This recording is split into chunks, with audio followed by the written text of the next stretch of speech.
Hello दोस्तों और करें तैयारी में स्वागत है। दोस्तों आज हम स्टार्ट कर रहे हैं एमपीपीएससी प्री 2024 के लिए टेस्ट सीरीज। इस क्रम में आज हम महात्मा गांधी इंस्टीट्यूट का टेस्ट नंबर 1 देख रहे हैं, जो कि एमपीपीएससी के न्यू सिलेबस के अकॉर्डिंग है। दोस्तों इस टेस्ट में न्यू सिलेबस की यूनिट 1 जो कि इंडियन हिस्ट्री भारतीय इतिहास है, इसके 100 क्वेश्चन को कवर करेगा। दोस्तों ये आपके एग्जाम के लिए अत्यंत आवश्यक है। क्यों आवश्यक है? क्योंकि हम 1 घंटे में मोस्ट इंपॉर्टेंट इंडियन हिस्ट्री के 100 क्वेश्चन देखेंगे, साथ ही साथ उसके सारे ऑप्शन की डिटेल एनालिसिस करेंगे। दोस्तों अगर यह टेस्ट आपको पसंद आता है, यह वीडियो आपको पसंद आता है, तो प्लीज अपने दोस्तों के साथ इसको शेयर करिए और लाइक करिए। दोस्तों हम स्टार्ट करते हैं, पहले प्रश्न को देखते हैं। सर्वप्रथम भारतवर्ष का उल्लेख किस अभिलेख में मिलता है? हाथी गुफा, मंदसौर, ग्वालियर, सुन अभिलेख। तो सही जवाब होगा दोस्तों, भारतवर्ष का सर्वप्रथम उल्लेख मिलता है हमें हाथी गुफा अभिलेख में। कहाँ से मिलता है? हाथी गुफा अभिलेख से मिलता है। ये अभिलेख हाथी गुफा अभिलेख है कहाँ पे? तो ये उड़ीसा के भुवनेश्वर नामक जगह पे है। उड़ीसा के भुवनेश्वर नामक जगह में इसका उल्लेख है। सर्वप्रथम भारतवर्ष का उल्लेख हाथी गुफा अभिलेख में है, जो कि उड़ीसा के भुवनेश्वर शहर में स्थित है। और देख लेते हैं जैसे मंदसौर अभिलेख, ये भी महत्वपूर्ण अभिलेख है। जैसे इसमें क्या है, ये पहली चीज, इसको और किस नाम से जानते हैं? तो इसको दसपुर अभिलेख के नाम से भी जानते हैं। और इसकी रचना किसने की है? तो मंदसौर अभिलेख की रचना वत्स भट्टी ने किया है। और इससे हमें क्या पता चलता है? इससे हमें रेशम बुनकर श्रेणी का पता चलता है। रेशम बुनकर श्रेणी का पता चलता है। साथ में हमको सूर्य मंदिर का उल्लेख भी मिलता है। सूर्य मंदिर के निर्माण का उल्लेख इसमें मिलता है। और किस बात की हमको जानकारी मिलती है इससे? तो इससे रेशम बुनकर और सूर्य मंदिर का उल्लेख मिलता है। तो मंदसौर का उल्लेख ये भी बहुत महत्वपूर्ण है, इसको भी आपको ध्यान रखना होगा। अब हम अगले प्रश्न की ओर बढ़ते हैं। क्वेश्चन नंबर 2, ऋग्वेद के किस मंडल में देवता सोम का उल्लेख है? तो सोम का उल्लेख ऋग्वेद के किस मंडल में है दोस्तों? तो 9वें मंडल में हमें सोम का उल्लेख मिलता है। और कुल कितने मंडल है? तो ऋग्वेद में कुल 10 मंडल है, जैसे कि आपको पता होगा 10 मंडल है। और ये भी जान लीजिए आप, इसमें दूसरा एवं सातवां ये कौन सा है? सबसे प्राचीन है। दूसरा और सातवां मंडल सबसे प्राचीन है, और पहला और दसवां सबसे नवीन, मतलब सबसे बाद में जोड़े गए हैं। साथ में आपको ये भी ध्यान रखना है, जैसे 10वें मंडल से जो हमें है, 10वें मंडल से हमको क्या पता चलता है? 10वें मंडल में पुरुष सूक्त है, और उससे हमको 4 वर्ण है, 4 वर्णों की जानकारी हमको ऋग्वेद के 10वें मंडल से मिलती है। साथ में ये भी ध्यान रखना है, 6वें मंडल से हमको क्या मिलता है? इसमें भारद्वाज ऋषि जो है, भारद्वाज का उल्लेख है। और 7वें मंडल से क्या है? तो 7वें मंडल से वशिष्ठ का उल्लेख है। और 10वें मंडल में हमने देखा किसका है? 10वें मंडल में 4 वर्णों की जानकारी मिलती है। और साथ में इंद्र, 10वें मंडल से इंद्र, विमदा एवं अन्य की जानकारी मिलती है। और 9वें मंडल से तो हमने देखा है सोम का उल्लेख मिलता है। तो इस तरह से इस प्रश्न का सही जवाब क्या हो जाएगा? सोम का उल्लेख हमको किसमें? 9वें मंडल से मिलता है।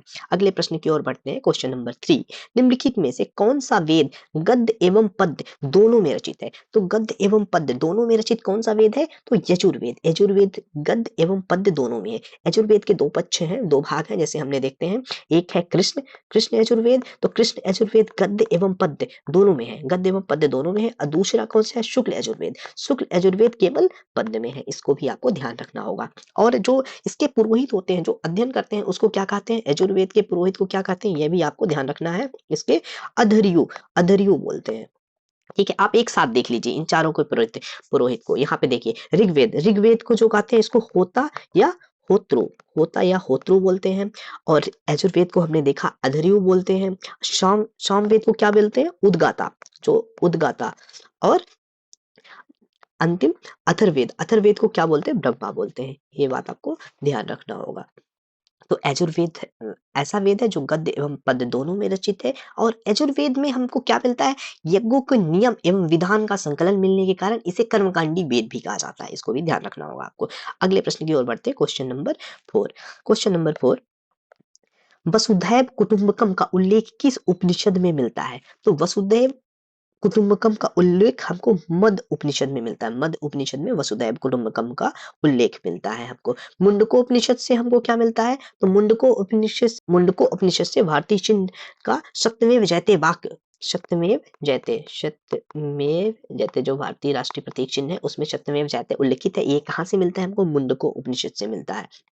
और मांडूक्य उपनिषद जो है, ये सबसे छोटा उपनिषद है। सबसे छोटा उपनिषद कौन सा है? मांडूक्य उपनिषद, मांडुक्य उपनिषद के बारे में ये ध्यान रखना होगा आपको। नेक्स्ट है बृहदारण्यक उपनिषद। इसमें हमको क्या मिलता है? अस्तोमा सदगमय तमसोमा ज्योतिर्गमय। अस्तोमा सदगमय और तमसोमा ज्योतिर्गमय का उल्लेख कहाँ पे है? बृहदारण्यक उपनिषद में। एक बार फिर से देखते हैं, वसुधैव कुटुंबकम जो प्रश्न में पूछा गया है किस उपनिषद में मिलता है, तो ये हमको मध्य उपनिषद में मिलता है। मुंडकोपनिषद के बारे में क्या है? यहाँ से हमको सत्यमेव जयते जो कि भारतीय राष्ट्रीय चिन्ह में उल्लिखित है का उल्लेख हमको कहाँ से मिलता है? मुंडकोपनिषद से मिलता है। मांडुक्य उपनिषद के बारे में क्या जानना है कि यह सबसे छोटा उपनिषद है। बृहदारण्यक उपनिषद इसमें क्या है?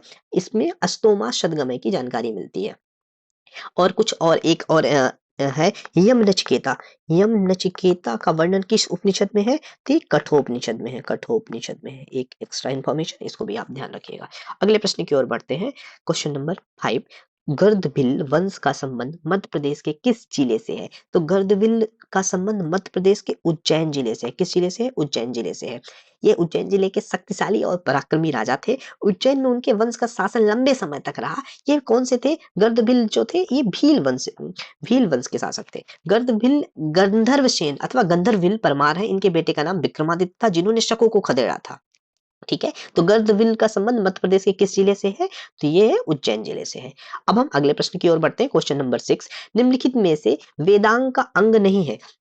तो कौन सा वेदांग का अंग नहीं है? तो वेदांग हमने देखा है 6 वेदांग होते हैं। 6 वेदांग एक बार हम देख लेते हैं। 6 वेदांग को कौन से? शिक्षा, ज्योतिषी, शिक्षा, ज्योतिषी, कल्प, शिक्षा, ज्योतिषी, कल्प, व्याकरण, और निरुक्त, और छंद। ये 6 वेदांग है। और इसमें से कौन सा हम देख रहे हैं? ये जो सूत्र है, सूत्र क्या है? वेदांग नहीं है, ये वेदांग नहीं है। शिक्षा, ज्योतिष, कल्प, व्याकरण, निरुक्त, छंद, ये क्या है? ये वेदांग है। और इनमें से कौन सा नहीं है? नहीं है पूछा है तो नहीं है, सूत्र जो है ये नहीं है। अगले प्रश्न की ओर बढ़ते हैं। क्वेश्चन नंबर 7, किस सूत्र साहित्य में रेखा गणित की जानकारी मिलती है? रेखा गणित की जानकारी हमको कहाँ से मिलती है? तो दोस्तों रेखा गणित की जानकारी हमें शूल्ब सूत्र से रेखा गणित की जानकारी हमको मिलती है। शूल्ब सूत्र साहित्य का विषय क्या था? यज्ञ और कर्मकांड था। इसमें हमें विभिन्न आकृति और विभिन्न आकृति साथ ही ज्यामिति आकृति के बारे में जानकारी मिलती है।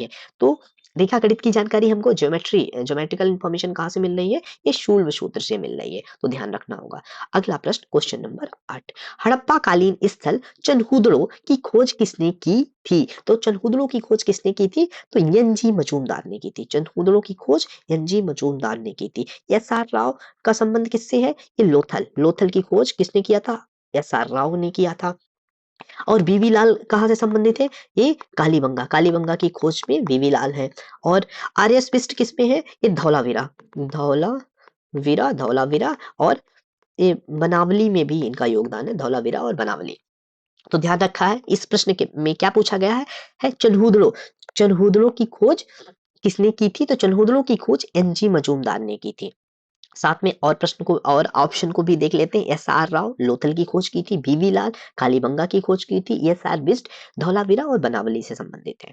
तो अगले प्रश्न की ओर बढ़ते हैं। क्वेश्चन नंबर 9, वत्स महाजनपद की राजधानी क्या थी? तो वत्स महाजनपद की राजधानी कौशाम्बी थी। वत्स महाजनपद की राजधानी कौशाम्बी थी। और कुशीनगर किसकी थी? तो ये मल्ल महाजनपद की। कुशीनगर किसकी थी?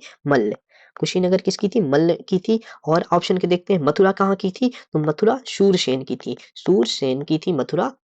और सोत्तीमती या सुक्तिमती कहाँ की थी? तो ये चेदी की थी। चेदी महाजनपद की राजधानी सुक्तिमती थी। इस तरह से हमने सारे ऑप्शन को देखा। तो ये जैसे हमारा जो तरीका होगा वह न केवल हमको प्रश्न का सही जवाब जानना बल्कि सारे ऑप्शन के बारे में जानना है। वत्स महाजनपद की राजधानी क्या थी? वत्स महाजनपद की राजधानी कौशाम्बी थी। मल्ल महाजनपद की राजधानी कुशीनगर थी। शूरसेन महाजनपद की राजधानी मथुरा थी। और चेदी की सत्यवती थी। और कुछ और भी जान लेते हैं साथ में, इसके अलावा भी जानते हैं। आप देखिए कि पंचाल बताइए आप, पंचाल की क्या राजधानी थी? अहिछत्र थी। अहिछत्र ये इंपॉर्टेंट है। पंचाल की अहिछत्र थी। और कंबोज महाजनपद था। कंबोज महाजनपद की राजधानी क्या थी? राजपुर या हाटक दो थी। राजपुर हाटक। और अश्मक महाजनपद की राजधानी क्या थी? आप बताइए। इसकी राजधानी पोटन थी। और एक और महाजनपद देख लेते हैं। वज्जी महाजनपद की राजधानी क्या थी? वैशाली या मिथिला।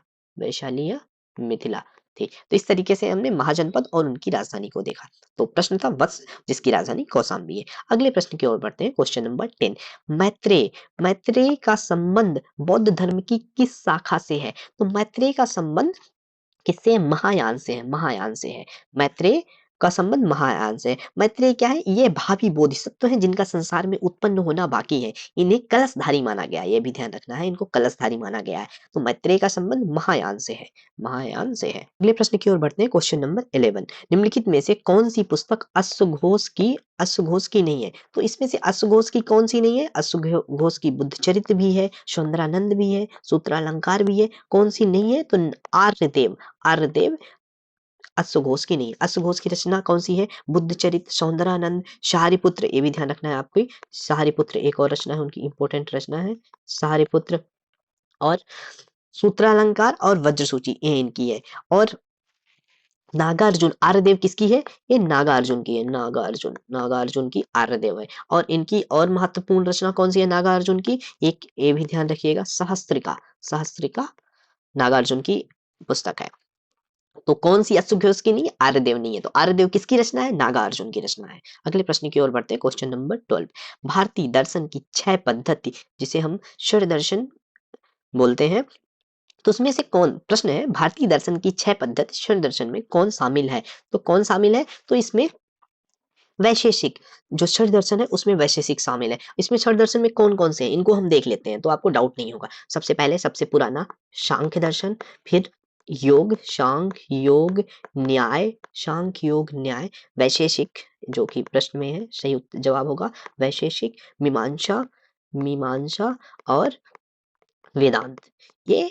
ये क्या है? हमारे 6 दर्शन के भाग हैं। और इसमें से प्रश्न में क्या था, कौन भाग है? तो इसमें से एक है केवल वैशेषिक। सत्यार्थ प्रकाश ये पुस्तक है, किसकी पुस्तक है ये आप बताइएगा? दयानंद सरस्वती की है। महाभारत क्या है? एपिक है। इसमें प्रश्न में क्या था, 6 दर्शन में कौन शामिल नहीं है, कौन शामिल है? तो वैशेषिक है। इसमें हमने देख लिया 6 दर्शन में कौन है, सांख्य योग न्याय वैशेषिक मीमांसा वेदांत। अगला प्रश्न देखते हैं, भारतीय दर्शन की सबसे पुरानी स्मृति कौन सी है? तो मनु स्मृति, सही जवाब हो जाएगा मनु स्मृति, सबसे पुरानी स्मृति है। सबसे पुरानी स्मृति मनु स्मृति है। अगला प्रश्न देखते हैं, क्वेश्चन नंबर 14। भारतीय संस्कृत के अंतर्गत ऋत का अर्थ क्या है? तो ऋत का अर्थ होता है प्राकृतिक नियम। ऋत का अर्थ क्या है? प्राकृतिक नियम होता है, प्राकृतिक नियम होता है। अगला प्रश्न, क्वेश्चन नंबर 15। न्यायिक कार्य से संबंधित ऋग्वैदिक जनजातीय सभा का नाम क्या था? जो न्यायिक कार्य से संबंधित थी और क्या थी? ऋग्वैदिक जनजातीय सभा थी, उसका नाम क्या था? तो उसका नाम सभा था। ये देहाती मामलों और न्यायिक प्रदर्शन व प्रशासनिक कार्यों के न्यायिक अधिकार का प्रयोग पर चर्चा करती थी। यहाँ पे न्यायिक कार्य होते थे। ये ऋग्वैदिक काल की एक क्या है? असेंबली है, जिसे सभा कहते हैं। अगला प्रश्न, किस वेद में सभा और समिति को प्रजापति की 2 पुत्रियां कहा गया है? तो प्रजापति की 2 पुत्रियां सभा और समिति को अथर्व वेद में कहा गया है। किस वेद में कहा गया? अथर्व वेद में कहा गया है। ठीक है। इसमें ब्रह्म विज्ञान, धर्म, औषधि प्रयोग, रोग निवारण, जादू टोना, तंत्र मंत्र आदि के बारे में जानकारी मिलती है। और एक बात और, अथर्ववेद को उच्चारण करने वाले पुरोहित को हम क्या बोलते हैं? हमने पढ़ा था ब्रह्मा बोलते हैं। यजुर्वेद को क्या बोलते थे? अब आप रिमाइंड करिएगा, अधर्यो बोलते थे। ठीक है। तो सभा और समिति को प्रजापति की 2 पुत्रियां किसमें कहा गया है? तो अथर्ववेद में कहा गया है। अगले प्रश्न की ओर बढ़ते हैं, क्वेश्चन नंबर 17। बौद्ध काल में कितने गणतंत्र का उल्लेख मिलता है? तो बौद्ध काल में हमको 10 गणतंत्र के बारे में जानकारी मिलती है। 10 गणतंत्र के बारे में जानकारी मिलती है। कितने गणतंत्र का उल्लेख है? तो 10, सही जवाब हो जाएगा 10। अगला प्रश्न बढ़ते हैं, क्वेश्चन नंबर 18।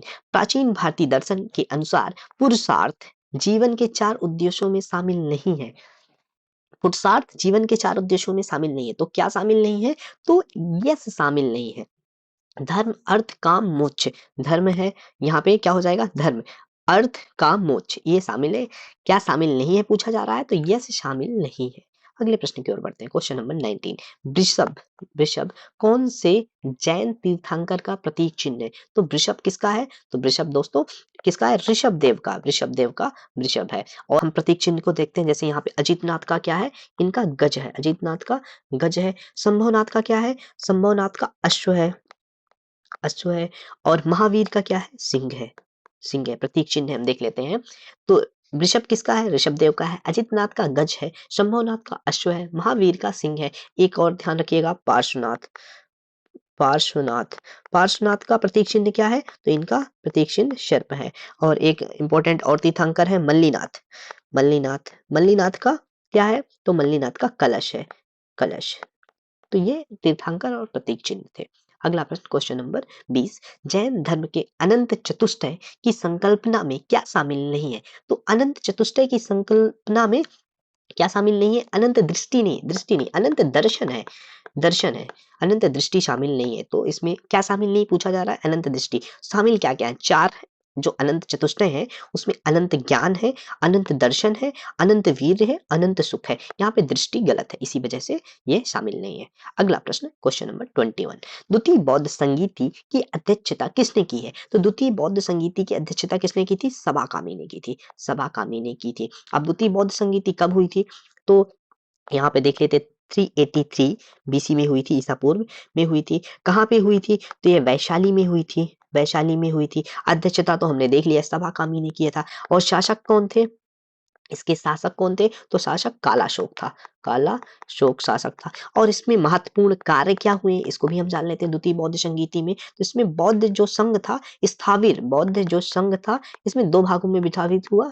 एक को हम स्थाविर और दूसरा महासांघिक, महासांघिक, महासांघिक, दो भागों में विभाजित हुआ। तो इस तरीके से द्वितीय बौद्ध संगीत जो 383 ईसा पूर्व में वैशाली में हुई, उसकी अध्यक्षता सभा कामी ने किया था। उस समय कौन शासक था? कालाशोक था। और उसमें महत्वपूर्ण कार्य क्या थे इस संगीति की? तो इसमें संघ स्थाविर और महासांघिक में बट गया। अगला प्रश्न देखते हैं, क्वेश्चन नंबर 22, अशोक के किस अभिलेख में बौद्ध धर्म के त्रिरत्नों का वर्णन मिलता है? त्रिरत्नों का वर्णन कहाँ पे मिलता है? तो भाब्रू या वैराट, भाब्रू या वैराट में अशोक के ने बौद्ध धर्म के त्रिरत्न के प्रति आस्था प्रकट की है, भाब्रू या बैराट में। पास की उर्गेगोलम, नेतुर और गुर्जरा में अशोक का नाम अशोक मिलता है। और किसमें, प्रश्न में क्या पूछा है? बौद्ध धर्म के त्रिरत्नों का वर्णन किसमें मिलता है? तो भाब्रू अभिलेख में वर्णन मिलता है। और ये मास्की उर्गेगोलम, नेतुर, गुर्जरा, इसमें क्या मिलता है? इसमें अशोक का नाम अशोक वर्णित है। क्वेश्चन नंबर 23, किताब उल यामिनी के रचयिता कौन है? तो किताब उल यामिनी के रचयिता कौन है? उतबी है, उतबी, उतबी। किताब उल यामिनी कौन है? उतबी है। इसमें सुबुक्तगीन से मोहम्मद गजनवी तक के इतिहास का वर्णन मिलता है। अगला प्रश्न, क्वेश्चन नंबर 24, किस सूफी संत को चिरागे देहलवी कहा जाता है? चिरागे देहलवी किसे कहा जाता है? तो ये शेख नसरुद्दीन मोहम्मद, शेख नसरुद्दीन मोहम्मद को चिरागे देहलवी कहा जाता है। ये 14वीं शताब्दी के रहस्य कवि थे और सूफी संत थे, और ये निजामुद्दीन औलिया के शिष्य थे। इतना जानकारी, चिरागे देहलवी किसे कहा जाता है? शेख नसरुद्दीन शाह, ये निजामुद्दीन औलिया के शिष्य थे और ये सूफी संत और रहस्य कवि थे। अगला प्रश्न की ओर बढ़ते हैं, क्वेश्चन नंबर 25, सल्तनत काल और मुगल काल में बीजों की खेती आदि के लिए दिए गए ऋण को क्या कहा जाता है? जो खेती को उत्कृष्ट करने के लिए ऋण दिया जाता था, उसे सल्तनत और मुगल काल में तकावी बोलते थे, तकावी, तकावी बोलते थे। खम्स क्या है? देखिए, जो सल्तनत काल में 5 प्रकार के कर थे, 5 प्रकार के कर थे। तो खम्स, खराज, जकात उन 5 में से आते हैं। अब खम्स क्या है? खम्स था, अगर लूटा हुआ धन है, या कि जमीन लूटा धन है, कि जमीन में गड़ा धन है, जमीन में गड़ा धन है, खजाना है, उसमें जो किसी को मिलता है, उसमें 1/5 शेयर किसका होगा? सुल्तान का होगा। तो इसे खम्स बोलते थे। खराज क्या था? तो खराज गैर मुसलमान से लिया जाने वाला, गैर मुसलमान से लिया जाने वाला, गैर मुस्लिम, गैर मुस्लिम से लिया जाने वाला, ये क्या था? भूमि कर था, भूमि कर था। जकात क्या था? यह धार्मिक कर था, जो धनवान मुसलमान देते थे, धनवान मुसलमान देते थे। जकात क्या था? धार्मिक कर था, धार्मिक कर था जकात। और इसी में था जजिया, जजिया, जजिया कौन था? ये गैर मुसलमान देते थे। जकात रिच मुस्लिम थे, वो देते थे, धार्मिक कर था। जकात और जजिया दोनों धार्मिक कर थे। जकात मुस्लिम देते थे और जजिया गैर मुस्लिम लोग देते थे। ठीक है। और भूमि कर भी दो था, एक खराज था और एक उस्र था। तो उस्र कौन देता था? मुस्लिम। एक था उस्र, उस्र, उस्र कौन देते थे? मुस्लिम देते थे, मुस्लिम देते थे। और खराज गैर मुस्लिम देते थे। दोनों क्या था? भूमि कर है, ये भी भूमि कर है और उस्र भी भूमि कर है। इस तरह से सल्तनत काल में 5 कर थे। और प्रश्न में क्या पूछा गया है? मुगल काल में बीजों, खेती आदि के लिए दिए गए ऋण, जो खेती को उत्कृष्ट करने के लिए ऋण दिया जाता था, उसे हम तकावी बोलते थे। अगला प्रश्न नंबर 26, इल्तुतमिश द्वारा एक सिक्का टंका जारी किया गया, जो किस धातु से निर्मित था? तो टंका किस धातु से निर्मित था? ये चांदी से निर्मित था। टंका चांदी का निर्मित था और दूसरा सिक्का कौन था? जीतल। जीतल जीतल किससे था? तांबे का था। तांबे का क्या था? जीतल था। और टंका चांदी का था, जो इल्तुतमिश ने जारी किया था। तो सही जवाब हो जाएगा, टंका किससे संबंधित था? तो चांदी से संबंधित था। अगला प्रश्न, निम्नलिखित में से वैदिक साहित्य का सही क्रम कौन सा है? तो वैदिक साहित्य का सही क्रम है, पहले वैदिक संहिताएं आई, उसके बाद ब्राह्मण आया, फिर उसके बाद अरण्यक, फिर उपनिषद। वैदिक संहिताएं, ब्राह्मण, अरण्यक, उपनिषद। सही जवाब हो जाएगा ऑप्शन बी। क्वेश्चन नंबर 28, निम्नलिखित में से कौन सा स्थल किलाबंद और खाई से घिरा हुआ है? तो किलाबंद और खाई से घिरा हुआ स्थल कौन सा? इनाम गांव है। कौन सा है? इनाम गांव है। ये कैसा है? ताम्रपाषाण युग की एक बड़ी बस्ती है, जिससे एक से अधिक 100 से अधिक घर और कई कब्रें पाई जाती हैं। ये किलाबंद और खाई से घिरा हुआ है। क्वेश्चन नंबर 29, सूची 1 को सूची 2 से सुमेलित कीजिए तथा सूचियों के नीचे दिए गए कूट को सही उत्तर का चयन कीजिए। एक सूची 1 में हड़प्पा स्थल है, दूसरे में स्थिति है। अब आपको ध्यान रखना है, रंगपुर कहाँ पे है? तो रंगपुर गुजरात में है। रंगपुर कहाँ है? गुजरात में है। कालीबंगा कहाँ है? कालीबंगा राजस्थान में है। राखीगढ़ी कहाँ है? राखीगढ़ी हरियाणा में है। और मोहनजोदड़ो कहाँ है? सिंध में। इस तरह से सही जवाब क्या हो जाएगा? Option B. ऑप्शन बी 4 1 2 3 सही जवाब हो जाएगा। ध्यान रखना है आपको, फिर से रिवाइज कर लीजिए, रंगपुर गुजरात, कालीबंगा राजस्थान, राखीगढ़ी हरियाणा, मोहनजोदड़ो सिंध। अगला प्रश्न, क्वेश्चन नंबर 30, हड़प्पा संस्कृति समकालीन पश्चिमी एशिया की संस्कृति से भिन्न थी क्योंकि इनके पास नगर योजना की ग्रिड पद्धति थी। बिल्कुल सही। इनकी लिपि भाव चित्रात्मक थी। बिल्कुल सही। इनकी जल निकास प्रणाली विशिष्ट प्रकार की थी। तो इस तरीके से अगला प्रश्न, क्वेश्चन नंबर 31, गणेश्वर जोधपुरा संस्कृति किस हड़प्पाई स्थल की सूचक है? गणेश्वर जोधपुरा संस्कृत किस हड़प्पाई स्थल की सूचक है? तो सही जवाब हो जाएगा दोस्तों, खेतड़ी। खेतड़ी। खेतड़ी किसकी है? गणेश्वर जोधपुरा संस्कृत से संबंधित है। खेतड़ी क्षेत्र में मिले साक्ष्यों को पुरातत्वविदों ने गणेश्वर जोधपुरा संस्कृत का नाम दिया है। और खेतड़ी से क्या होता है? खेतड़ी में तांबा होता था। तांबे के लिए खेतड़ी तथा सोने के लिए दक्षिण से संपर्क करते थे हड़प्पावासी। तो गणेश्वर जोधपुरा संस्कृत हड़प्पाई स्थल खेतड़ी का सूचक है।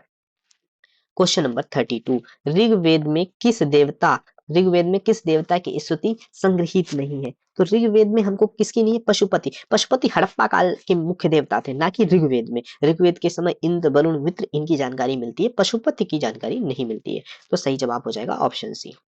क्वेश्चन नंबर 33, उपनिषदों के संदर्भ में निम्नलिखित स्थानों पर विचार कीजिए। उपनिषदों के संदर्भ पर हमको देखना है, इनमें कर्म, ब्रह्म तथा आत्मा के सिद्धांतों की व्याख्या की गई है। बिल्कुल सही। इसमें कर्म, ब्रह्म तथा आत्मा के सिद्धांतों की व्याख्या की गई है। इसकी भाषा वैदिक संस्कृत है, ना कि साहित्यिक संस्कृति। ये गलत हो जाएगा। इसकी भाषा क्या है? उपनिषदों की भाषा साहित्यिक संस्कृति है। ये उल्टा लिखा हुआ, वैदिक संस्कृति नहीं, ये साहित्यिक संस्कृतिक है, ना कि वैदिक संस्कृत है।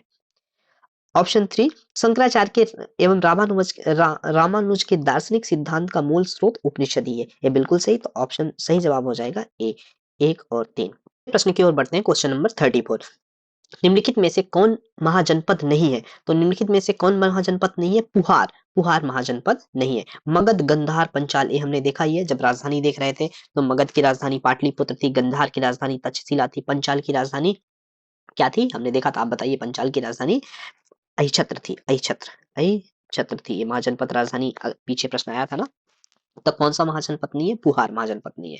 अगले प्रश्न की ओर बढ़ते हैं, क्वेश्चन नंबर 35, बुद्ध के जीवन की रचना बौद्ध साहित्य में विशेष स्थान रखती है। निम्नलिखित में से कौन सी एक बुद्ध की पूर्ण जीवनी है? तो बुद्ध की पूर्ण जीवनी है ललित विस्तार। ये ध्यान रखना है। बुद्ध की पूर्ण जीवनी कौन सी है? ललित विस्तार है। ललित विस्तार है। ये महायान बौद्ध सूत्र है, जिसमें गौतम बुद्ध की पूर्ण जानकारी मिलती है। ललित विस्तार क्या है? यह महायान बौद्ध सूत्र है। मिलिंद पन्हो क्या है? मिलिंद पन्हो का संबंध नागसेन और इंडो ग्रीक राजा मिनांडर से है। मिलिंद पन्हो किसका है? इसमें नागसेन और मिनांडर के मध्य संवाद है। मिनांडर के मध्य संवाद है। ये ध्यान हो गया आपको। शारिपुत्र प्रकरण क्या है? तो शारिपुत्र प्रकरण गौतम बुद्ध की एक प्रमुख शिष्य 7 शारिपुत्र के विषय में है। इनके शिष्य थे शारिपुत्र, उनके विषय में शारिपुत्र प्रकरण है। अवदान शतक क्या है? 100 बौद्ध धर्म से संबंधित 100 चरित्र संबंधी कहानियों का संकलन है। तो बुद्ध की पूर्ण जीवनी किसमें है? ललित विस्तार में है। अगला प्रश्न 36, निम्नलिखित में से क्वेश्चन नंबर 36, इनमें से कौन महायान बौद्ध मत के मूल विचारों के निरूपण से संबंध है? महायान बौद्ध मत के मूल विचारों का संबंध किससे है? तो नागार्जुन से है, नागार्जुन। सही जवाब क्या हो जाएगा? महायान बौद्ध संप्रदाय के दो प्रमुख भाग हुए, एक शून्यवाद जिसे हम माध्यमिका कहते हैं तथा दूसरा महायान। हम देख लेते हैं, यहाँ पे डिटेल कर देते हैं। महायान में दो भाग हुए, एक हुआ शून्यवाद, शून्यवाद जिसे हम माध्यमिका भी बोलते हैं, और दूसरा विज्ञानवाद, विज्ञानवाद। माध्यमिक या शून्यवाद के प्रवर्तक कौन थे? इसके शून्यवाद के प्रवर्तक कौन थे? नागार्जुन थे। नागार्जुन शून्यवाद के समर्थक थे। प्रश्न में था महायान बौद्ध मत के मूल विचारों का निरूपण नागार्जुन ने किया। अगला प्रश्न क्वेश्चन नंबर 37, निम्नलिखित में से किसे सेठी शब्द किस वर्ण के लिए प्रयुक्त होता था? तो सेठी शब्द वैश्य के लिए प्रयोग होता था। वैश्य वणिक जो व्यापार करते थे सेठी कहलाते थे। क्षत्रियों के अतिरिक्त वैश्यों ने महावीर और गौतम बुद्ध दोनों को उस समय क्या किया था? हेल्प किया था, मदद किया था, बढ़ावा दिया था। बौद्ध और जैन धर्म दोनों को बढ़ावा देने वाले मुख्य वैश्य समुदाय के लोग थे। तो सेठी किसे कहा जाता था? वणिक या व्यापारी वर्ग को वैश्य, या इसमें सही जवाब हो जाएगा वैश्य समुदाय को सेठी कहा जाता था। अगला प्रश्न क्वेश्चन नंबर 38, दुखों से मुक्ति पाने के लिए निम्नलिखित में से कौन से मार्ग बुद्ध के अष्टांगिक मार्ग में वर्णित हैं? तो अष्टांगिक मार्ग में क्या क्या वर्णित है?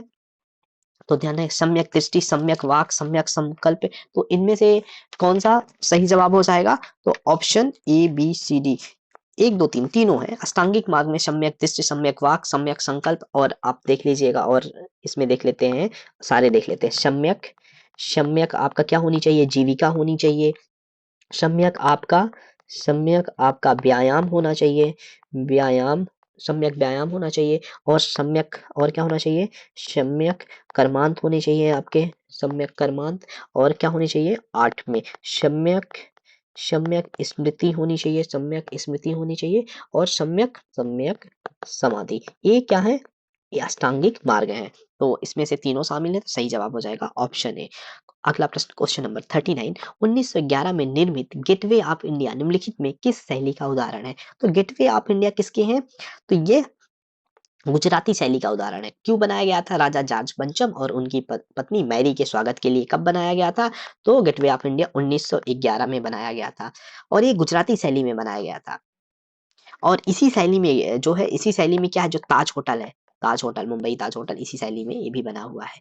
अगला प्रश्न, निम्नलिखित में से किस अभिलेख में अशोक के नाम का उल्लेख किया गया? आगे हमने इसका डिस्कशन किया था। तो प्रथम लघु शिलालेख में किया गया था। प्रथम लघु शिलालेख जो कहाँ पे है? कर्नाटक के कहाँ पे हमको मिलता है? यहाँ पे मास्की, मास्की, ये भी अलग अलग दे दे तो ये भी आपको पता होना चाहिए। नुट्टूर, मास्की, नुट्टूर, और कौन सा? उदयगोलम, उदयगोलम। यहाँ पे अशोक का नाम क्या उल्लिखित है? अशोक के नाम से उल्लेख है। ये कौन सा है? प्रथम लघु शिलालेख है। सही जवाब क्या हो जाएगा? प्रथम लघु शिलालेख। अगला प्रश्न देखते हैं, क्वेश्चन नंबर 41, निम्नलिखित पुस्तकों का उनके लेखकों के साथ मिलान कीजिए। तो सौंदरानंद, सौंदरानंद किसकी पुस्तक है? हमने देखा है अश्वघोष की पुस्तक है। कामसूत्र किसकी है? वात्स्यायन की पुस्तक है। अभिज्ञान शाकुंतलम कालिदास की पुस्तक है। और 10 कुमार चरित दांडी की पुस्तक है। तो इस प्रश्न के अनुसार सही जवाब हो जाएगा ऑप्शन, सही जवाब हो जाएगा ऑप्शन सी। एक बार फिर से देखते हैं, सौंदरानंद, सौंदरानंद, अश्वघोष, कामसूत्र, वात्स्यायन, अभिज्ञान शाकुंतलम, कालिदास, 10 कुमार चरित दांडी। अगले प्रश्न की ओर बढ़ते हैं, क्वेश्चन नंबर 42, निम्नलिखित में से किसने भारत में सर्वप्रथम सोने के सिक्के जारी किए? तो सोने के सिक्के जारी करने वाले सर्वप्रथम हिंद यूनानी ने थे। और सर्वाधिक मात्रा में किसने किए? सर्वाधिक सबसे समय वृद्धि किसमें हुई? तो वृद्धि सबसे ज्यादा हुई कुषाणों के समय में। मात्रा, अगर हम मात्रा की बात करेंगे, सबसे ज्यादा कुषाणों के समय में। और सर्वप्रथम किसने चलाया? तो हिंद यूनानियों ने चलाया। अगला प्रश्न क्वेश्चन नंबर 40 थी, निम्नलिखित में से किसको विष्टि कहा जाता है? तो विष्टि किसे कहा जाता था? तो गुप्त काल में विष्टि का तात्पर्य होता था विकार, विकार। ये विष्टि कब का है? गुप्त काल। गुप्त काल में विष्टि का संबंध क्या होता था? विकार होता था, विकार या बलात्सम होता था। तो विष्टि का संबंध किससे? विकार या बलात्सम से है। अगला प्रश्न 44, निम्नलिखित में से किस काल को भारत का स्वर्ण युग कहा जाता था? तो भारत का स्वर्ण युग गुप्त काल को कहा जाता था, गुप्त काल को। और स्वर्ण युग कहने के पीछे क्या था? कि इस काल में साहित्य, साहित्य, विज्ञान, कला, संस्कृति, कला का उत्कृष्ट उत्कृष्ट वृद्धि हुई थी। इस समय उत्कृष्ट वृद्धि हुई थी, मतलब शासन व्यवस्था और राजनीतिक में इसका योगदान था। तो इसलिए इस काल को हम क्या बोलते थे? स्वर्ण काल बोलते थे, गुप्त काल को स्वर्ण काल बोलते थे। अगला प्रश्न, अशोक के अभिलेखों में निम्नलिखित शासकों में से किसका उल्लेख मिलता है? तो अशोक के अभिलेखों में चोल का भी मिलता है, चेर का भी मिलता है, पांड्य का मिलता है। तो सही जवाब हो जाएगा उपयुक्त सभी, चोल, चेर, पांड्य। और सती पुत्रों का उल्लेख मिलता है। तो सही जवाब हो जाएगा उपयुक्त सभी। अगला प्रश्न, क्वेश्चन नंबर 46, उर्रायूर प्रसिद्ध है। तो उर्रायूर किसके लिए प्रसिद्ध है? तो उर्रायूर प्राचीन काल में सूती कपड़ा के व्यापार के लिए, उर्रायूर ये चोल राजनीतिक सत्ता का केंद्र था जो सूती कपड़े के व्यापार के लिए मशहूर था। तो सही जवाब, उर्रायूर का संबंध सूती कपड़ा उद्योग से है, सूती कपड़ा के व्यापार के लिए है। अगला प्रश्न, रेहला निम्नलिखित में से किस यात्री का यात्रा वृत्तांत है? तो रेहला इब्न बतूता का यात्रा वृत्तांत है। यह किसमें है? अरबी भाषा में लिखा गया है। रेहला किसमें है? अरबी भाषा में लिखा हुआ है। और इब्न बतूता क्या था? ये मोरक्को का यात्री था, मोरक्को का निवासी था, मोरक्को का निवासी था। ये ध्यान रखना होगा आपको। अब हम अगले प्रश्न की ओर बढ़ते हैं, क्वेश्चन नंबर 48, अरब व्यापारी सुलेमान किस राज्य को रूहमा, यहाँ पे ध्यान रखना है आपको, अगर क्लियर दिख ना रहा हो, रूहमा लिखा हुआ, फिर से मैं लिख देता हूँ, रूहमा, सुलेमान किस राजा को रूहमा कहा? रूहमा, रूहमा, रूहमा या उसी को हम धर्म बोलते हैं। तो सुलेमान किस राजा को रूहमा या धर्म कहा? तो ये पाल राजा, पाल राज्य को उसने रूहमा या धर्म कहा है। सुलेमान कब आया था? 8वीं, यह सुलेमान भारत कब आया था? तो ये 8वीं शताब्दी में भारत आया था, 8वीं शताब्दी में भारत आया था। लगभग 100 वर्षों तक पूर्वी भारत में पाल शासकों का वर्चस्व रहा और इन्हीं को रूहमा या धर्म सुलेमान ने किया। सुलेमान कौन है? अरब व्यापारी था। अगला प्रश्न 49, प्रतिहार राजवंश का वास्तविक संस्थापक कौन है? तो वास्तविक संस्थापक नागभट्ट प्रथम है। तो सही जवाब हो जाएगा ऑप्शन बी, नागभट्ट प्रथम, प्रतिहार राजवंश का वास्तविक संस्थापक। क्वेश्चन नंबर 50, सजदा और पैबोस की रस्म दिल्ली सल्तनत के किस शासक ने आरंभ की? सजदा पैबोस की रस्म बलबल ने प्रारंभ किया था। सजदा का मतलब दंडवत प्रणाम, दंडवत प्रणाम, सजदा, सजदा का मतलब होता है पैबोस, क्या होता है? राजा का कदम चूमना, राजा का कदम चूमना, ये इसको पैबोस बोलते हैं। इसकी प्रथा किस सल्तनत काल में हुई? तो बलबन के काल में सजदा और पैबोस की प्रथा का प्रारंभ हुआ। अगला प्रश्न, अलाउद्दीन की किस मुगल ने देवगिरी आक्रमण का नेतृत्व किया? देवगिरी आक्रमण का नेतृत्व अलाउद्दीन खिलजी ने किसे दिया? तो ये मलिक काफूर को दिया। मलिक काफूर के नेतृत्व में देवगिरी पर आक्रमण किया। उस समय राजा कौन थे? उस समय देवगिरी के राजा कौन थे? रामचंद्र थे, रामचंद्र वहां के शासक थे। अगला प्रश्न, निम्नलिखित में से किस बहमनी सुल्तान ने राजधानी गुलबर्ग से बीदर स्थापित किया? किस बहमनी सुल्तान ने अपनी राजधानी गुलबर्ग से बीदर किया था? तो ये अहमद शाह बहमनी थे। कौन था? अहमद शाह बहमनी था जिसने अपनी राजधानी गुलबर्ग से बीदर किया। और क्यों किया था? क्योंकि अहमद शाह बहमनी ने वारंगल पे, जो अहमद शाह बहमनी थे, तो वारंगल पे आक्रमण करके उस एरिया पे क्या अधिकृत कर लिए थे, तो उस एरिया में अपने शासन को सुदृढ़ करने के लिए अपनी राजधानी गुलबर्ग से बीदर स्थानांतरित किया। अगला प्रश्न, निम्नलिखित में से कौन सा विकल्प सही सुमेलित है?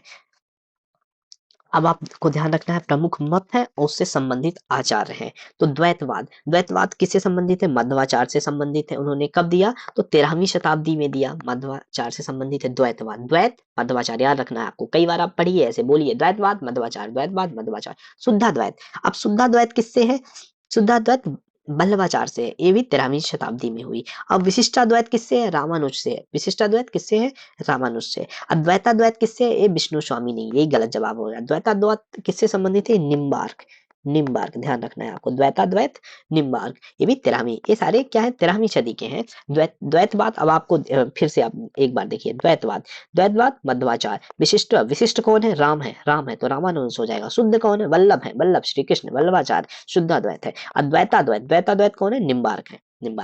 अब हम अगले प्रश्न की ओर बढ़ते हैं। यहाँ पे सूची 1 है और सूची 2 है। इसमें सूची 1 में लड़ाई दी हुई है, उससे संबंधित वर्ष दिया होगा, आपको मिलान करना है। पानीपत की लड़ाई कब हुई थी? तो अप्रैल 1526 में हुई थी। पानीपत की लड़ाई अप्रैल 1526 में हुई थी। खानवा की लड़ाई कब हुई थी? मार्च 1527 में हुई थी। मार्च 1527 में हुई थी, खानवा की लड़ाई हुई थी। और चौसा की लड़ाई कब हुई थी? जून 1539 1539 में, 1539 जून 1539 में चौसा की लड़ाई हुई थी। और कन्नौज की लड़ाई कब हुई थी? मई 1540 में हुई थी। तो फिर से आप ध्यान रखिए, पानीपत 1526, खानवा 27, चौसा 39 और कन्नौज 40। सही जवाब क्या हो जाएगा? इस तरह से सही जवाब इस प्रश्न का हो जाएगा ऑप्शन बी, 2 1 4 3। अगले प्रश्न की ओर देखते हैं। निम्नलिखित कथन पर विचार कीजिए। कथन है, किसानों किसानों से इतनी अधिक उगाही की जाती है कि उनके पास अपना पेट भरने के लिए भी मुश्किल से सूखी रोटी बचती है। मुगल साम्राज्य में किसानों की दशा के बारे में उपयुक्त कथन इनमें से किस यूरोपीय यात्री का है? तो किस यूरोपीय यात्री ने कहा था किसानों को अपने पेट भरने के लिए मुश्किल से सूखी रोटी बचती है टैक्स देने के बाद? तो ये किसने कहा था? ये फ्रांसिस्को पेल्सट ने किया था, बोला था। कौन? फ्रांसिस्को पेल्सट ने बोला था। अगला प्रश्न, क्वेश्चन नंबर 56, निम्नलिखित में से किस मुगल शासक ने दो अस्पाही दो अस्पासी अस्पा पद्धति का प्रारंभ किया? दो, ये क्या है? मनसबदारी व्यवस्था में जहांगीर ने व्यवस्था की आरंभ किया था। इस जहांगीर ने आरंभ किया था, इसका कारण क्या था? जात की दर्जे में बिना वृद्धि किए हुए उसके सवार रखने की, सवार में वृद्धि की इजाजत दे देना, सवार में वृद्धि, अधिक सवार रखने की, सवार की वृद्धि की इजाजत देने के लिए दो अस्पासी अस्पा पद्धति का प्रारंभ किया। तो इसमें आपको ध्यान रखना है, मुगल काल की दो अस्पासी अस्पा पद्धति जहांगीर से संबंधित है, जात और सवार से, मतलब जात की रैंक को बढ़ाए बिना सवार, ज्यादा सवार रखने की इजाजत देना, दो अस्पासी अस्पा पद्धति। अगले प्रश्न की ओर बढ़ते हैं, सिक्कों पर टकसाल का नाम लिखवाने एवं अपनी छवि अंकित करने का प्रथा किसने प्रारंभ किया था? टकसाल का नाम और अपनी छवि, ये भी जहांगीर ही कर रहे थे। जहांगीर ने अपने सिक्कों पर टकसाल का नाम और अपनी छवि अंकित कराते थे। इनके सिक्के क्या थे? जहांगीर ने जो सिक्के चलाए थे उनको निसार कहते थे, निसार, निसार सिक्के चलाए थे, भी ध्यान रखना है आपको। अगला प्रश्न 58, सहायक संधि स्वीकार करने वाले राज्यों का सही क्रम निम्नलिखित। जो सहायक संधि स्वीकार करने वाले राज्य, तो सबसे पहले हैदराबाद, फिर मैसूर, फिर तंजौर, फिर अवध। तो सही जवाब हो जाएगा डी, हैदराबाद, मैसूर, तंजौर, अवध। इसके बाद भी अगर आपको लिखना है तो इसके बाद लिख लीजिए, फिर आता है नंबर पेशवा का, उसके बाद आते हैं भोसले, बरार के भोसले। भोसले कहाँ पे शासक कर रहे थे? बरार में कर रहे थे, आपको ध्यान रखना है। फिर इसके बाद आ जाता है सिंधिया, सिंधिया। तो इस सहायक संधि स्वीकार करने वाले, पहले हैदराबाद, हैदराबाद, हैदराबाद के बाद मैसूर, मैसूर के बाद तंजौर, तंजौर के बाद अवध, अवध के बाद पेशवा, पेशवा के बाद भोसले, भोसले के बाद सिंधिया। सही जवाब हो जाएगा ऑप्शन डी। अगला प्रश्न है, नेतृत्वकर्ता और क्षेत्र दिए हुए हैं। ये 1857 के नेतृत्वकर्ता और उनका क्षेत्र दिया हुआ है।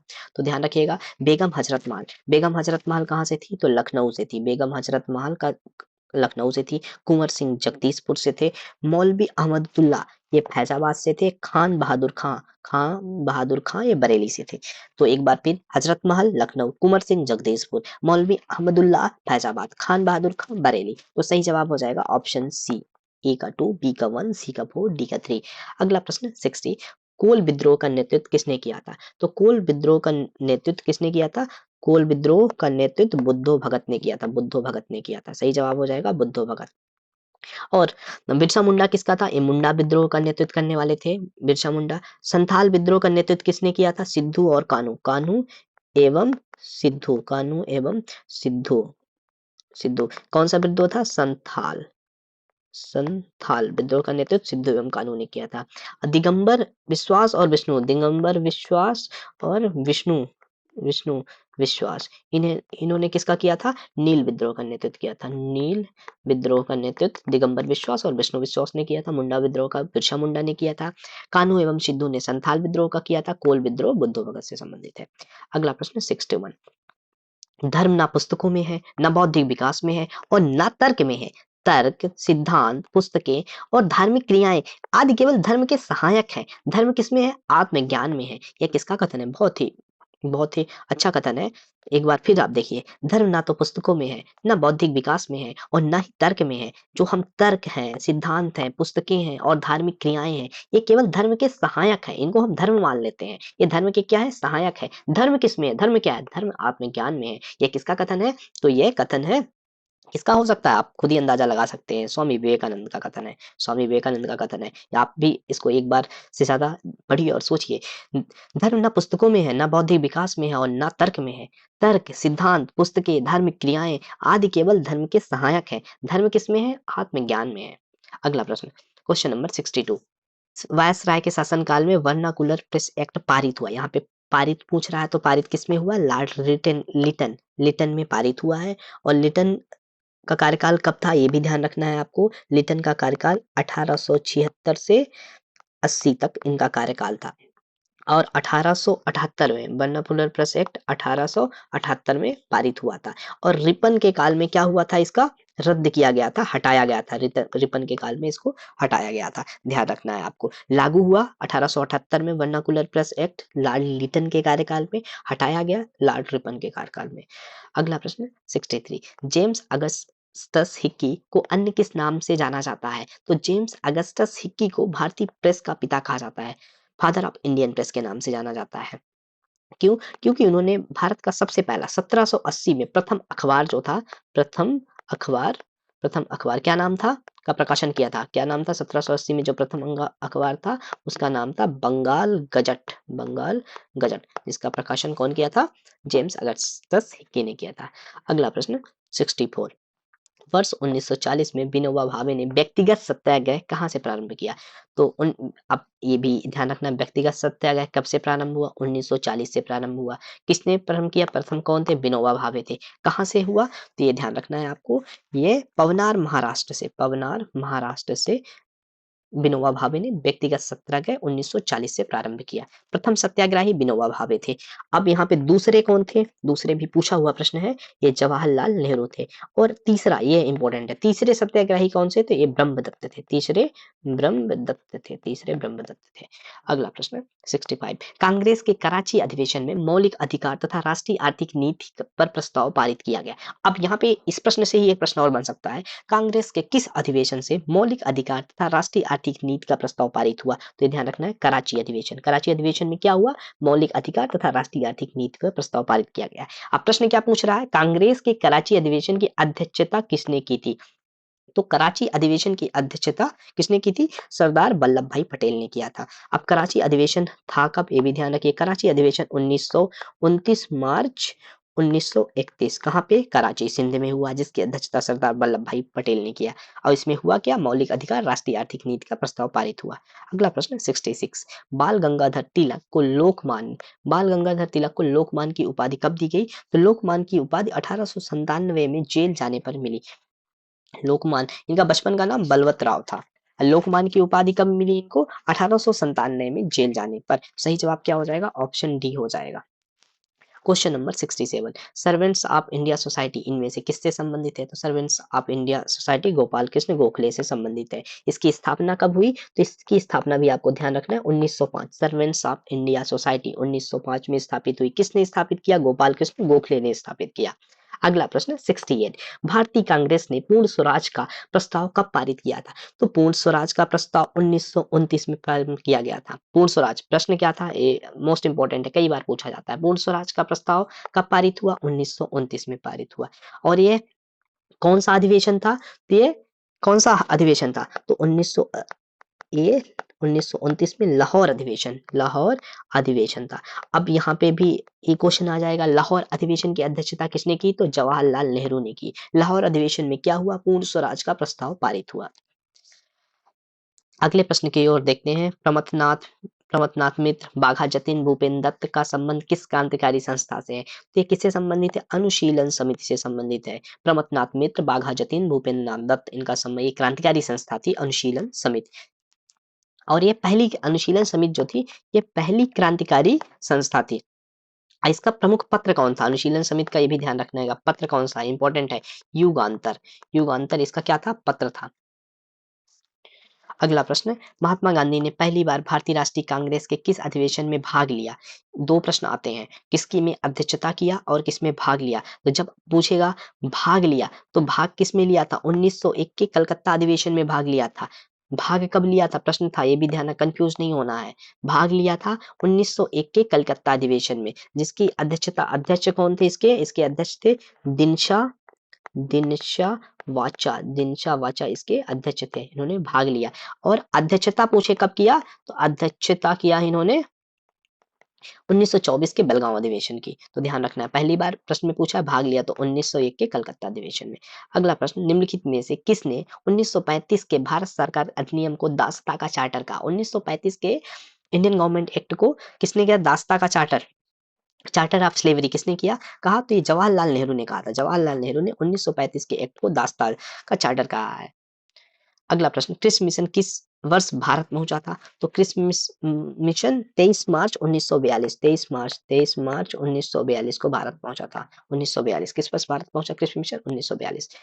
सही जोड़ी बनाना है। क्वेश्चन नेक्स्ट में घटना और वर्ष दिया हुआ है। सूरत विभाजन कब हुआ? तो 1907 में सूरत विभाजन हुआ। चौरी चौरा कांड 1922 में हुआ है। सांप्रदायिक पंचायत 1932 में आया है और पूर्ण स्वराज का संपर्क लखनऊ लाहौर अधिवेशन 1929 में आया है। एक बार फिर ध्यान रखना है। सूरत 1907, चौरी चौरा कांड 1922, सांप्रदायिक पंचायत 1932, पूर्ण स्वराज का संपर्क 1929। सही जवाब हो जाएगा बी। ए का 4, बी का 1, सी का 2, डी का 3। अगला प्रश्न है ताशकंद समझौता कब हुआ था? ताशकंद समझौता 1966, 10 से 11 जनवरी 1966, 10 से 11 जनवरी 1966 ताशकंद समझौता। ये ताशकंद कहाँ हुआ? समझौता किसके बीच में हुआ? तो ये भारत, इंडिया और पाकिस्तान के बीच में समझौता हुआ। कहाँ पे? ताशकंद में हुआ था। और इसकी अध्यक्षता कौन कर रहे थे? किसके भारत के नेतृत्व में हो रहा था? उस समय प्रधानमंत्री कौन थे? लाल बहादुर शास्त्री प्रधानमंत्री थे। अगला प्रश्न, निम्नलिखित में से कौन से राज्य पुनर्गठन आयोग के सदस्य थे? तो राज्य पुनर्गठन आयोग का सबसे पहले निर्माण कब हुआ? इसका निर्माण 1953 में हुआ। फिर रिपोर्ट इसने कब दिया? तो 1955 में रिपोर्ट प्रस्तुत की। अब ये ध्यान रखना है। और सदस्य कितने थे? 3 सदस्य थे। अध्यक्ष कौन था? तो अध्यक्ष फजल अली थे। और 2 सदस्य कौन थे? के एम पडिक्कर और हृदयनाथ कुंजरू थे। सही ऑप्शन डी हो जाएगा। फजल अली अध्यक्ष थे, के एम पडिक्कर और हृदयनाथ कुंजरू ये सदस्य थे। नंबर 76, निम्न कथनों पर विचार करें। भारत ने पहला परमाणु परीक्षण 1974 में किया, बिल्कुल सही। पहले परमाणु परीक्षण का कोड का नाम क्या था? स्माइलिंग बुद्धा था, बिल्कुल सही। द्वितीय परमाणु परीक्षण भारत ने 1998 में किया, बिल्कुल सही। तो इसका सही जवाब हो जाएगा ऑप्शन डी उपयुक्त सही। क्वेश्चन नंबर 77, स्वामी विवेकानंद जी ने कब शिकागो में प्रसिद्ध अभिभाषण दिया? तो शिकागो का अभिभाषण 11 सितंबर 1893 को हुआ था। 1893 को हुआ। शिकागो का अमेरिका में है। विश्व धर्म सम्मेलन था। क्या था यहाँ पे? विश्व धर्म सम्मेलन, जहाँ पे 11 सितंबर 1983 में उन्होंने अपना अभिभाषण दिया। क्वेश्चन नेक्स्ट 78, निम्न पर विचार करें। इसमें क्या करना है? रियासतों के भारत संघ में विलय का सही क्रम बताना है। तो सबसे पहले विलय का सबसे पहले कौन सा हुआ? त्रावणकोर हुआ। त्रावणकोर क्या हुआ था? जुलाई 1947 में त्रावणकोर हुआ। फिर अक्टूबर 1947 में क्या हुआ? जम्मू कश्मीर हुआ। जम्मू कश्मीर अक्टूबर 1947। तो यहाँ पे देखना सबसे पहले कौन हो गया? त्रावणकोर। फिर उसके बाद जम्मू एवं कश्मीर, ये कब हुआ? अक्टूबर 1947 में हुआ। और ये कब हुआ था? जुलाई 1947 में हुआ था। जम्मू कश्मीर के बाद फिर कौन से हुआ? जूनागढ़। जूनागढ़ कब हुआ था? ये नवंबर 1947 में हुआ। नवंबर 1947 में हुआ। फिर जूनागढ़ के बाद हैदराबाद। हैदराबाद का विलय कब हुआ था? सितंबर 1948। सितंबर 1948 में हैदराबाद का विलय हुआ था। फिर हैदराबाद के बाद सबसे अंत में किसका हुआ? भोपाल को हुआ। भोपाल का विलय जून 1949 में हुआ। तो सही क्रम हो जाएगा ए 4 5 1 3 2। सबसे पहले त्रावणकोर, फिर जम्मू कश्मीर, फिर जूनागढ़, फिर हैदराबाद, फिर भोपाल। अगला प्रश्न, लाल बाल पाल किस त्रिगुट में कौन कांग्रेस अधिवेशन के अध्यक्ष रहे? तो अध्यक्ष कौन रहे हैं? लाला लाजपत राय। ये एकमात्र लाल बाल पाल त्रिकुट में कांग्रेस के अध्यक्ष रहे। अध्यक्ष कब रहे हैं? 1920 के कलकत्ता अधिवेशन में। कलकत्ता अधिवेशन में ये अध्यक्षता किए थे लाला लाजपत राय। अगला प्रश्न, आजाद हिंद फौज से संबंधित प्रसिद्ध लाल किला मुकदमा कब हुआ? लाल किला मुकदमा 1945 में हुआ था। 1945 में हुआ था। इसमें आजाद हिंद फौज थी, उसके सिपाही जैसे सरदार गुरबख्श सिंह, श्री प्रेम सहगल, शाहनवाज पर मुकदमा चलाया गया था। सप्रू, कैलाशनाथ काटजू और जवाहरलाल नेहरू इनकी क्या किए थे? वकालत किए थे इनकी इस केस की, आजाद हिंद फौज केस की। क्वेश्चन नंबर 81, पावना विद्रोह का संबंध किससे है? तो पावना बंगाल के क्षेत्र में किसानों को द्वारा विद्रोह किया गया था। और इस विद्रोह में का उद्देश्य था कि, और एक नारा भी दिया गया था कि हम महारानी और सिर्फ महारानी को रैयत होना चाहते हैं। मतलब हम डायरेक्ट टैक्स और रैयत किसके? महारानी के होना चाहते हैं। इसके नेता कौन थे? अभी भी ध्यान रखना आपको। इसके नेता थे केशव चंद्र राय, केशव चंद्र राय, ईशान चंद्र और शंभुनाथ पाल। साथ में सुरेंद्रनाथ बनर्जी, आनंद मोहन बोस और द्वारकानाथ ने, इन सब ने इसका समर्थन किया था। पावना का बंगाल क्षेत्र में था, कृषक आंदोलन था, कृषक विद्रोह था। क्वेश्चन नंबर 82, 1917 में स्थापित वीमेंस ऑफ इंडिया एसोसिएशन की स्थापना कहाँ की गई थी? तो वीमेंस ऑफ भारतीय महिला संघ या वीमेंस इंडिया एसोसिएशन की स्थापना मद्रास में की गई थी। मद्रास के अड़यार में, मद्रास के अड़ियार में इसकी स्थापना की गई थी। कब हुई थी स्थापना? 1917 में स्थापना हुई। और ये पहला नारीवादी संगठन था। ये जो वीमेंस इंडियन एसोसिएशन है, ये पहला नारीवादी संगठन था। पहला नारीवादी संगठन था। इसकी स्थापना किसने की थी? स्थापना एनी बेसेंट ने किया था। एनी बेसेंट ने इसकी स्थापना किया था। और इसकी भारतीय महिला संघ की पहली अध्यक्षता भी किसने की थी? अध्यक्ष भी कौन रही पहली? ये एनी बेसेंट भी अध्यक्ष भी रही थी। और इससे वीमेंस एसोसिएशन से स्त्री धर्म क्या हुई? एक पत्रिका प्रकाशित होती थी। ये भी ध्यान रखना। स्त्री धर्म इसकी पत्रिका थी। वीमेंस इंडिया एसोसिएशन ये भारत का पहला नारीवादी संगठन था, जिसकी स्थापना एनी बेसेंट और पहले अध्यक्ष भी एनी बेसेंट थी। कहाँ से हुआ? अड़यार, मद्रास, 1917 में प्रारंभ हुआ। क्वेश्चन नंबर 83, निम्नलिखित में से कौन भारत छोड़ो आंदोलन के समय खुफिया कांग्रेस रेडियो चलाने के कारण पूरे देश में विख्यात हुई? खुफिया रेडियो चलाने के लिए कौन विख्यात थी? उषा मेहता। उषा मेहता, ऑप्शन डी सही हो जाएगा। उषा मेहता स्वतंत्रता आंदोलन में इन्होंने बहुत सक्रिय भूमिका निभाई तथा इसमें खुफिया कांग्रेस रेडियो चलाने के कारण पूरे देश में विख्यात हुई। कौन? उषा मेहता।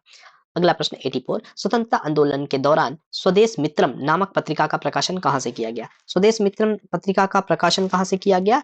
तो ये मद्रास, उस समय का मद्रास जो वर्तमान में चेन्नई से इसका प्रकाशन किया गया। स्वदेश मित्रम ये तमिल भाषा का समाचार पत्र है। तमिल भाषा का समाचार पत्र है। क्वेश्चन नंबर 85, ये किसका कथन है? बुरे से बुरा देसी राज्य अच्छे से अच्छे विदेशी राज्य से अच्छा है। बुरे से बुरा देसी राज अच्छे से अच्छे विदेशी राज्य से अच्छा है। यह कथन किसका है? तो यह कथन स्वामी दयानंद सरस्वती का। इन्होंने कहा, इनका कथन था कि अच्छा शासन स्वशासन पर स्थानापन्न नहीं है। के बारे में क्या है? इन्होंने 1875 में बंबई में आर्य समाज की स्थापना की। बंबई में आर्य समाज की स्थापना किया था। इसका जवाब हो जाएगा ऑप्शन डी, स्वामी दयानंद सरस्वती। अगला प्रश्न, श्रीरंगपट्टनम की संधि संबंधित है। तो श्रीरंगपट्टनम की संधि किससे है? तृतीय आंग्ल मैसूर युद्ध से है। तृतीय आंग्ल मैसूर। और कब हुई थी ये? 1792 में हुई थी तृतीय आंग्ल मैसूर संधि। किसमें? टीपू सुल्तान और किसके बीच में हुई थी? कार्नवालिस के बीच में हुई थी। इसमें वह अपने राज्य का 1/2 भाग, राज्य का 1/2 भाग देगा तथा हर जाने के रूप में 3 करोड़, उस समय का 3 करोड़ रुपए देंगे। और जब तक 3 करोड़ पे नहीं करेगा तब तक टीपू सुल्तान के दोनों जो बच्चे होंगे वो बंधक होंगे। 87, प्रसिद्ध तीर्थ करतारपुर तथा ननकाना साहिब किस सिख धर्म गुरुओं से संबंधित है? तो ननकाना साहिब और करतारपुर तथा ननकाना साहिब ये किससे संबंधित है? ये गुरु नानक जी से संबंधित है। गुरु नानक जी का जन्म स्थान है। इनका जीवन भी यहीं व्यतीत हुआ और इनका निधन भी कहाँ पे हुआ था? यही करतारपुर ननकाना साहिब में हुआ था। इसीलिए करतारपुर कॉरिडोर बनाया गया है, जो कि भारत और पाकिस्तान के बीच में है, और ये ओपन भी कर दिया गया है। करतारपुर कॉरिडोर किससे संबंधित है? गुरु नानक जी से संबंधित है। क्वेश्चन नंबर 88, सबसे अधिक निर्णायक युद्ध जिसने अंग्रेजों के भारत में प्रबुद्ध को स्थापित किया। जब बोला प्रबुद्ध को स्थापित किया तो सही जवाब हो जाएगा बक्सर का युद्ध। बक्सर का युद्ध सबसे महत्वपूर्ण। कब हुआ? 22 अक्टूबर 1764। 22 अक्टूबर 1764 में हुआ। किसके बीच हुआ? एक त्रिगुट था। त्रिगुट में कौन थे? त्रिगुट में थे सुजाउद्दौला, ये कहाँ के थे? अवध के नवाब थे। और बंगाल के से कौन था? मीर कासिम। और दिल्ली से कौन था? मुगल सम्राट शाह आलम सेकंड, ये थे। और अंग्रेज के बीच 22 अक्टूबर 1764 के हुआ और ये अंग्रेजों के प्रभुत्व की स्थापना हुई। अगला प्रश्न, क्वेश्चन नंबर 89, किसके प्रशासन काल में स्थायी बंदोबस्त प्रारंभ किया गया? स्थायी बंदोबस्त का प्रारंभ किसके काल में हुआ? तो ये लॉर्ड कॉर्नवालिस के समय में स्थायी बंदोबस्त हुआ। ये क्या थी? स्थायी बंदोबस्त भू राजस्व व्यवस्था है। ध्यान रखना है, भू राजस्व व्यवस्था है, जिसमें किसानों से एक निश्चित कर वसूला जाता था तथा जमींदारों को भूमि का मालिक माना जाता था। मालिक कौन है? मालिक जमींदार है। ये भी ध्यान रखना है। स्थायी बंदोबस्त किससे संबंधित है? Lord Cornwallis. 1857 के विद्रोह का प्रतीक था कमल और रोटी। 1857 के विद्रोह का प्रतीक क्या था? कमल और रोटी था। 1857 का विद्रोह कब हुआ? 10 मई 1857। 10 मई 1857 मेरठ छावनी से इसका प्रारंभ होता है। इसका प्रतीक था कमल और रोटी। अगला प्रश्न 91, 1857 के वास्तविक क्रांतिकारियों में से किसका वास्तविक नाम रामचंद्र पांडुरंग था? तो रामचंद्र पांडुरंग किसका नाम था? ये तत्या टोपे का नाम था। तत्या टोपे का नाम क्या था? रामचंद्र पांडुरंग था। तथा अंग्रेजों से इन्होंने क्या किया, संघर्ष किया, तब महारानी लक्ष्मीबाई का इन्होंने सहयोग किया था। अगला प्रश्न क्वेश्चन नंबर 92, कौन सा युग्म गलत सुमेलित है, संस्थाएं और संस्थापक।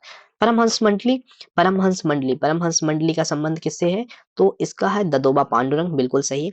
तत्वबोधिनी सभा देवेंद्रनाथ टैगोर, प्रार्थना सभा समाज, प्रार्थना समाज आत्माराम पांडुरंग, शारदा सदन लेडी सदाशिवराव, ये गलत है। शारदा सदन की स्थापना किसने की थी, रमा देवी ने की थी, रमा देवी ने की थी। तो सही जवाब हो जाएगा ऑप्शन डी। एक बार फिर से ध्यान रखना है आपको, परमहंस मंडली, ददोबा पांडुरंग, तत्वबोधिनी सभा देवेंद्रनाथ टैगोर, देवेंद्रनाथ ठाकुर, प्रार्थना समाज आत्माराम पांडुरंग और शारदा सदन रमा देवी। सही जवाब हो जाएगा ऑप्शन डी। क्वेश्चन नंबर 93, निम्नलिखित में से भारतीय राष्ट्रीय कांग्रेस के किस अधिवेशन में बाल गंगाधर तिलक ने अभिव्यक्त किया था स्वराज मेरा जन्मसिद्ध अधिकार है। स्वराज मेरा जन्मसिद्ध अधिकार है, ये कब किया था, तो 1916 के लखनऊ अधिवेशन में बोला था स्वराज मेरा जन्मसिद्ध अधिकार है। किसका कथन है, बाल गंगाधर तिलक का कथन है।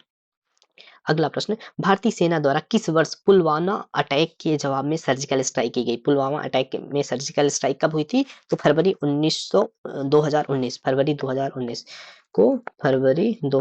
को का बालाकोट स्ट्राइक हुई थी, बालाकोट स्ट्राइक, जो कि पुलवामा अटैक का जवाब था। इसमें कौन से मिराज 2000 लड़ाकू विमान का यूज किया गया था, भी ध्यान रखना है।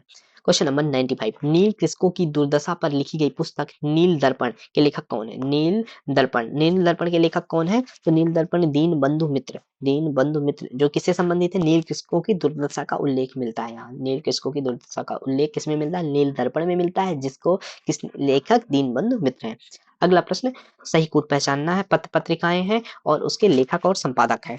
स्ट्रगल, इंडियन स्ट्रगल किसके पुस्तक है, सुभाष चंद्र बोस की पुस्तक है। इंडियन स्ट्रगल सोम प्रकाश ईश्वर चंद्र विद्यासागर की पुस्तक है, Som Prakash Ishwar Chandra Vidyasagar. A nation in making Devendranath Tagore.